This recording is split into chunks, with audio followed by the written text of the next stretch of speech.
శజదుర్జన సంసర్గం, దుర్జనుడితో కూడడం వల్ల మరొక పెను ప్రమాదం ఉంటుంది. ఏమిటో తెలుసా? దుర్జనుడు ఎప్పుడూ ధర్మాత్ముడు కాడు. ధర్మాత్ముడైతే దుర్జనుడని ఎందుకు పిలుస్తారు? పిలవరు కదా. వాడికి ధర్మమునందు అనురక్తి ఉండదు. ధర్మమునందు అనురక్తి లేనివాడితో కూడి వాణ్ణి రక్షించడం కోసం కానీ వాడితో కలిసి ఉండి కానీ మీరు కొత్తగా ఏదైనా సమర్థతని సంపాదించే ప్రయత్నం చేస్తే పరమేశ్వరుడు మీ యందు ఆ సమర్థత నిలబడకుండా అడ్డు పెడతాడు. ఎందుకో తెలుసా? ఓ కారణం ఉంది. ఆ సమర్థత వీడికి వచ్చిందనుకోండి, వాడు ఆ వచ్చిన సమర్థతని దుర్మార్గుడి కోసమన్నా వాడతాడు, లేదా దుర్మార్గుడితో కలిసి ఉన్నాడు కాబట్టి ఆ సమర్థతని తన దగ్గర పెట్టుకొని ఎప్పుడో అప్పుడు ధర్మాత్ములైనటువంటి వాళ్ళని పాడు చేయడానికి ఉపయోగిస్తాడు. ఎందుకంటే వీళ్ళని పాడు చేస్తే వాడు సంతోషిస్తాడు. ఏది ఆలోచించినా అటువైపుగా ఆలోచిస్తాడు. దుర్మార్గుడు సంతోషించాలి, ఎందుకని సంసర్గం అటుంది, వాడు సంతోషించాలని ప్రవర్తిస్తాడు. కాబట్టి ఈశ్వరుడు కొత్త సమర్థతని ప్రకాశించకుండా ఆపేస్తూ ఉంటాడు. ఎవరి యందు సమర్థత పెరుగుతూ ఉంటుందో తెలుసా? మీరు చూడండి, కొన్ని కొన్ని ఉంటాయి, అవి ఆ పదార్థాన్ని దేనికి వాడాలో దానికి వాడితేనే అది పనికొస్తుంది. ఓ ఇల్లు అంటుకుందనుకోండి, ఇల్లు అంటుకుంటే జాడీలో నెయ్యి కరిగి ఉంది, జాడీలో నెయ్యి కరిగి ఉందండి, నీళ్ళల్లా ఉంది, పోస్తానంటే నెయ్యి పట్టుకెళ్ళి పోసారనుకోండి మంట విజృంభిస్తుంది. నీళ్లు పోసారనుకోండి మంట ఆరిపోతుంది. భగవంతుడు కూడా ఏం చేస్తాడంటే, ఏ కొత్త సమర్థత మీకు వస్తోందో అది పెరగకుండా, దాని వలన కీర్తి రాకుండా, దాని వలన మీలో ఉన్నతి ఏర్పడకుండా ఆపేస్తూ ఉంటాడు. ఎక్కడికక్కడ అణిచేస్తాడు. అలా అణిచేయకపోతే ధర్మం నిలబడదు. మీకు నేను ఉదాహరణ చెప్పాలి అంటే కర్ణుడే. ఇప్పుడు నేను మళ్ళీ కొత్త ఉదాహరణ చెప్పక్కర్లేదు. కర్ణుడినే చూడండి. జీవితంలో పరశురాముడిని ఆశ్రయించాడు బ్రహ్మాస్త్రం కోసం. ఆ బ్రహ్మాస్త్రం కాని చేతిలోకి వచ్చిందా? అరివీర భయంకరుడు. కాబట్టి పరశురాముణ్ణి చేరుకుని శుశ్రూష చేశాడు. ఇంత శుశ్రూష చేస్తున్న కడుపులో ఆయనకి ఎప్పుడు ఏమిటో తెలుసా? దుర్యోధనుడు సంతోషించాలి. దుర్యోధనుడు సంతోషించాలంటే అర్జునుడిని పడగొట్టాలి. అర్జునుడిని పడగొట్టాలంటే బ్రహ్మాండమైనటువంటి విలువిద్య రావాలి. అంత విలువిద్య రావాలంటే పడుకోకూడదు, నేను ఎప్పుడూ సాధన చెయ్యాలి. అందుకే పరశురాముడికి శుశ్రూష చేసి ఆయన కొంత పాఠం చెప్పి లోపలికి వెళ్ళిపోయి పడుకున్న తర్వాత తాను మాత్రం విడిచిపెట్టకుండా ధనస్సు బాణాలు తీసుకుని గురి చూసి కొడుతూ సాధన చేస్తుండేవాడు. ఒక రోజున ఏమైంది? బడలిపోయాడు. కొద్దిగా బడలిపోయి పెద్ద పట్టించుకోకుండా బాణం వదిలిపెట్టేశాడు. ఆ బాణం ఏం చేసిందంటే, తను ఆశ్రమ సరిహద్దుల్లో ఏ లక్ష్యాన్ని చూసి కొడుతున్నాడో ఆ లక్ష్యాన్ని దాటిపోయి, ఆశ్రమ సరిహద్దు దాటిపోయి పక్కనున్న ఆశ్రమంలోకి వెళ్ళింది. అక్కడ ఒక ఆవు దూడ మేస్తోంది. వెళ్ళి ఆవు దూడ మీద పడింది. పడగానే ఆవు దూడ చనిపోయింది. చనిపోగానే ఆ ఆశ్రమంలో ఉన్నటువంటి బ్రాహ్మణుడు ముని చూశాడు. బాణం పడి ఆవు చచ్చిపోయింది. ఎవరు వేశారు ఈ బాణం అని చూశాడు. కర్ణుడు వేశాడు. ఆయన అన్నాడు, నువ్వు సాధన చేసేటప్పుడు ప్రమత్తుడవై చేయలేదు.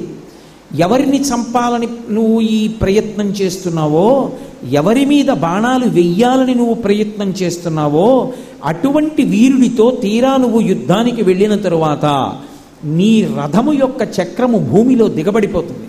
దిగబడిపోయినప్పుడు నీకు రథం ఉండదు కాబట్టి నువ్వు రథచక్రాన్ని పైకెత్తే ప్రయత్నం చేస్తావు. నీ బలమంతా పెట్టి పైకెత్తినా చక్రం భూమిలోంచి పైకి లేవదు. నువ్వు ఎలా అయితే ప్రమత్తుడవై ఆవుదూడని కొట్టావో, అలాగే యుద్ధం చేయడానికి వీలు లేక ప్రమత్తుడవై ఉండగా నీ కంఠం తెగిపోతుంది. ఎవరితో యుద్ధం చెయ్యాలనుకుంటున్నావో వాడు నీ కంఠం కోసేస్తాడన్నాడు. ఏమైంది? ఏ అర్జునుడితో యుద్ధం చెయ్యాలనుకున్నాడో, ఏ అర్జునుడి మీద బాణాలు వెయ్యాలనుకున్నాడో ఆ అర్జునుడి చేతిలో చచ్చిపోవడానికి సాధన పనికొచ్చింది. ఎదగనివ్వడు ఈశ్వరుడు. ఎందుకు ఎదగనివ్వడో తెలుసా? దుర్మార్గుడితో సంఘం ఉంది వెనక. తను కాని బలపడ్డా దుర్మార్గుడు బలపడతాడు. అదే ఒక సత్పురుషుడితో సంఘం ఉందనుకోండి, విశేషమైన వృద్ధినిస్తాడు. ఎందుకో తెలుసా? అక్కడ సత్సంగం ఉంది, సత్పురుషుడితో సంఘం ఉంది. వీడు బలపడ్డాడు అనుకోండి, బలపడి ఊరుకోడు. వెళ్ళి నిర్మోహమాటంగా చెప్పుకుంటాడు, అయ్యా నా దగ్గర ఇంత డబ్బు ఉందండి, నేను ఆ డబ్బుతో ఏమైనా మంచి పని చేద్దాం అనుకుంటున్నానండి, నాతో ఏమైనా మంచి పని చేయించండి అయ్యా అని అడుగుతాడు. ఆయన డబ్బులు ఉన్నాయని చేయించడమే పనిగా పెట్టుకున్నవాడు కాడు, ఆ సందర్భంలో చేయిస్తానులే అంటాడు. ఇప్పుడు ఈయన ఏది చేస్తున్నా సత్పురుషుడితో సంఘం ఉంది కదా, తనకున్నటువంటి బలాన్ని ఆయన చెప్పిన తీరులో, ఆయన చెప్పిన పద్ధతిలో ఆయనని కాపాడుకోవడానికి ఉపయోగించుకుంటూ ఉంటాడు. ఇది వృద్ధికి కారణమవుతుంది. ఎందుకని? ఒక ధర్మాత్ముడితో సంబంధం ఉంది. ఈయన బలపడితే ధర్మాత్ముడు రక్షింపబడతాడు, ధర్మాత్ముడు రక్షింపబడితే ధర్మం రక్షింపబడుతుంది. అందుకే పెరగనిస్తాడు ఈశ్వరుడు. ఇది లేదనుకోండి, సంఘము దుర్మార్గుడితో ఉందనుకోండి, పతనమైపోతాడు. ఎక్కడో అక్కడ అర్థంతరంగా పతనమైపోయి భయంకరమైనటువంటి జీవనం వైపుకి వెళ్ళిపోతాడు. తనతో సరిపోదు, తనని నమ్ముకున్న వాళ్ళందరూ కూడా వెళ్ళిపోతారు. తెలిసో తెలియకో అటువంటి వాడిని నమ్ముకుని వాడు చెప్పిన పనులన్నీ చేసిన వాళ్ళందరూ వెళ్ళిపోతారు. అదే చెప్తాడు మారీచుడు రామాయణంలో, నువ్వు ఒక్కడివే చచ్చిపోవు రావణ, కళత్రాణిచ సౌమ్యాని మిత్రవర్గం స్తథైవచ యదీచ్ఛసి చిరం భోక్తం మక్రుధా రామ విప్రియం. ధర్మం జోలికెడుతున్నావు, నీ ఒక్కడితో పోదు, నిన్ను నమ్మి నువ్వు చెప్పినట్టు తప్పులు చేస్తున్నారు మిగిలిన రాక్షసులు, వాళ్ళు, నీ భార్యలు, నీ బిడ్డలు, లంక అంతా కాలిపోతుందన్నాడు. ఏ ఒక్కడు బతికాడు లంకలో? విభీషణుడు ఒక్కడే బతికాడు. ఎందుకని? త్యజ దుర్జన సంసర్గం. అన్నయ్య నా మాట వినన్నయ్య, నువ్వు చేసింది తప్పు, మహాపతివ్రత సీతమ్మను అలా తీసుకురాకూడదన్నయ్య, నా మాట విను, తీసుకెళ్ళి రామచంద్రమూర్తికి సమర్పించేయి. మహానుభావుడన్నయ్య, ఎవరైనా శరణం అంటే రక్షిస్తాడు. సకృదేవ ప్రపన్నాయ తవాస్మీతి చయాచతే అభయం సర్వభూతేభ్యో దదామ్యే తద్వ్రతం మమ. మంచివాడు చెడ్డవాడు కాదు, వెళ్ళి నా కాళ్ళ మీద పడిపోతే చాలు నేను రక్షిస్తానన్నాడు. ఒకసారి రాముణ్ణి నమ్ముకుని పడిపోతే ఇక ధర్మం మీద అనురక్తి కలుగుతుంది అన్నయ్య, నా మాట విని సీతమ్మనిచ్చేయి అన్నాడు.